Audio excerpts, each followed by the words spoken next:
Now Gotham, given that it is only one city, has approximately 1 million too many heroes within it. You'd think that having Batman exist in a city would mean it was largely regarded as covered, right? But apparently not, as the place is a spandex hotspot even outside the yoga meet at Robinson Park. And even when they leave, it seems that you can take the Wonder Kids out of Gotham, but you can't make them stay there, as countless former Robins and rejects return to the scene of infinite crimes just to see if they can't finally get an iota of approval out of their overlord Batman. Spoiler alert here, you're better off getting blood from various stones. Between exiled birds, surprise superheroes, and individuals we all forgot existed, there's enough free labour working under Batman in Gotham that he's either legally a charity, which would explain all the orphans, or should be paying a pretty hefty tax bracket. So what we're going to do today is take up the mantle of the Joker and take a look through his strange lens as to all of these oddities that are roaming the streets of Gotham and what he thinks of them. As I'm Jules, this is WhatCulture.com, and this is Batman, what Joker thinks of every Gotham hero. Number 15, Gotham and Gotham Girl. Kind of wild that we spent so many years without any metahumans in Gotham's hero roster, and then we got like 3 real fast, but the crazier their powers are, the easier they are to control. Well, that's what my boy Bane would have me believe, given that he managed to get Gotham Girl on his side after her poor old brother died. But hey, for a while we had bright shiny twin protectors of Gotham, wasn't that great? Until one of them died horribly and gave the other some bright shiny trauma, of course. Number 14, Huntress. Yet another of the Bat clan to have been shot by the Joker. Actually, is Huntress even officially considered part of the Bat family anymore? It doesn't seem like she's been invited to their family barbecues in a long time. Possibly because she dropped getting dear old Daddy Bats' approval and instead went to hang out with the birds of prey. It's a savvy move, really. I bet they're less judgmental about the crossbow. At least in the reboot, they've let her have a bit of backstory involving Spiral as well, although that's a blessing or a curse depending on who you're asking. Number 13, Batwing. What's the only thing stranger than a superhero who takes a gap year, a superhero who takes a gap year and never comes back? Now, it's not rare for the Wonder Kids to spread their little wings and head off to find another place to roost, but it's usually about as far as Bloodhaven, not all the way in Africa. That said, Batwing did come back for noble purposes, clearly, and definitely not to see if he still had a chance with Batgirl. Bless him though, he's got all the fighting abilities of Kratos, and yet the worst thing that we've seen this one do is torrent a bloody film. Number 12, AZRAEL.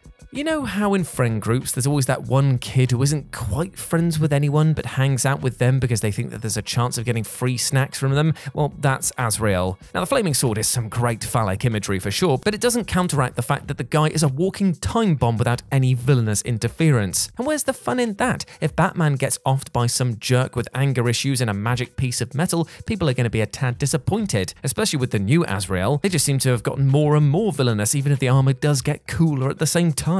Also, is the whole AZRAEL thing a little cult-like to anyone else? The Order of Purity sounds like they should be handing out promise rings, not creating human weapons of potential mass destruction. Number 11, Batwoman. Batwoman is less the mother of the Bat family and more the aunt that you don't really see until you need bail. She's undeniably intimidating, but also often more than a little busy with her twin sister, a classy little supervillain known as Alice, or Red Alice, or the High Madam. And when she stopped being an issue, you tend to find Batwoman dealing with the more supernatural elements that old bats might go jump in the night at. Naturally, this is a little longer than your regular 9 to 5, so sadly she doesn't hang out with all the other spandex-clad dorks very often. Maybe that's for the best though, all things considered. Number 10, Signal. Has anyone seen this human traffic light recently? Because I sure the hell haven't. Maybe Duke was too bright to be amongst the Bat family, but then again, given that Robin wore those bright green pixie shorts for an age, that does seem a little hypocritical. He saves the day and then gets rewarded by being popped away into a team literally called the Outsiders. Sounds like one of the Joker's plans more than one of Batsy's. Not that the Joker would miss this walking neon sign, but having a hero whose parents that he personally drove insane was quaint, if nothing else.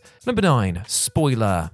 Spoiler alert, she's alright, really. I mean, everyone loves a good trier, and god if this purple-clad wonder isn't one. Having a villain for a father can't be easy for anyone, trust me, and remember I'm playing the Joker at this point. Plus, you've got to feel a little bad for her, given Red Robin's fun game of faking his own death. But feeling bad for her won't stop me, the Joker, putting her in another death trap, of course, but it's nice to keep the people at home guessing. Being a trier also doesn't change the fact that she did start the whole War Games fiasco as well.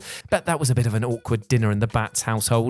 Number 8, orphan. Now, I'm not trying to be mean here, but naming a member of the Bat family Orphan is just about the most on-the-nose nickname possible. It's downright cruel, really, and this is coming from the mind of somebody who has skinned more than one person in their time. Remember again, I am the Joker. But you know what? I kinda like this kid. Doesn't say much, is eerily good at fighting, could snap my neck 7 ways to Sunday every time she so much as sees me out the corner of her eye and doesn't. She really takes after our old man. Sure, she's a little OP to rock up in every Batman comic, but now Gotham and Gotham Girl have popped up with actual superpowers. Maybe we could have her a little more, please? I just really need to see her beat up the Riddler one more time. Number 7, Red Robin. If the various Bird Boys were a boy band, Red Robin would be the smart, reserved one. People who don't sleep much sense it in others, and it's clear from 20 paces that this boy is running entirely on the vague memory of once maybe sleeping 3 months ago. Which, to be fair, is maybe because he came in to take the role of Robin after it got all covered in blood from little Todd's unfortunate demise. That kind of thing makes you sleep with one eye open, you'd have to guess. He definitely loses the game of not having a totally ridiculous name, though. I mean, aren't all Robins red? Maybe he's not the smart reserved one after all in the end, unless he's being paid off by that burger company to have the same name, but getting a quick buck that way does seem a little less noble than this one would like to believe himself. Number 6, Red Hood. So let me check I've got this one right. Jason Todd killed a ton of people without remorse and with a gun, and Daddy Bats just told him off a bit? He didn't take him to jail? Is there a number limit here, or can I just say a snazzy apology and get my cape and boots in the mail? Look, I'm not bitter or anything, but when I beat a kid half to death with a crowbar and then explode him, I sort of expect that at least he stays dead. But no, this one comes back to be a bad guy and then eventually get let off for all the murder stuff. Is there a free kill rule in the Bat Clan that I never heard about? Kill one bad guy, get off scot-free? That said, it does give me the opportunity to kill the guy twice, and when an opportunity knocks, you know I will always answer. Number 5, Batgirl. Oh, and speaking of when opportunity knocks, moving on.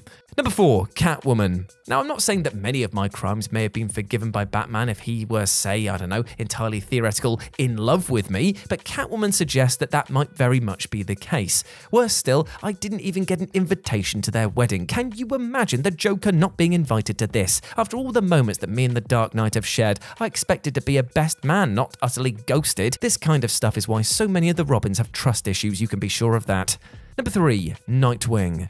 Ah, the first Red Robin, bright and shiny, always with a quip and more flips than a politician caught in a lie. Little Grayson always reminded me of myself, and remember, I am the Joker here, in a way that encouraged me to try and kill him in increasingly elaborate ways, of course, but it's nice to connect with the next generation however you can. He may be doing his own thing in Bloodhaven now, but I'd like to stop in and catch up with him when I'm nearby. You know, get a coffee, catch up, mind control him into wanting to kill all of his former loved ones, just little things to show that I always will be there for him.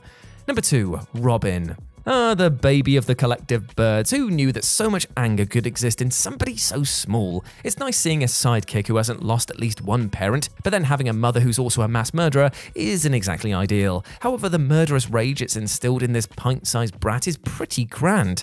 A calm and collected Batman and his raging murder tot, a glorious combination and one I fully intend to utilize for forever really. And number 1, Batman. You never really know someone until you've been their arch rival for 80 years, killed many of their loved ones, hunted each other to the ends of the earth, and also been on one sneaky boy's holiday around Europe. So long as there is a Batman, there will always be a Joker, and remember, that's me, even if it is an apocalyptic one where said clown's head is just in a jar. But at the risk of turning sentimental, who'd have it any other way, right? And there we go, my friends, that was Batman, what Joker thinks of every Gotham hero. I hope that you enjoyed this very silly video, and let me know what you thought about it down in the comments section below. As always, I've been Jules, you have been awesome. Never forget that, and I'll speak to you soon. Bye.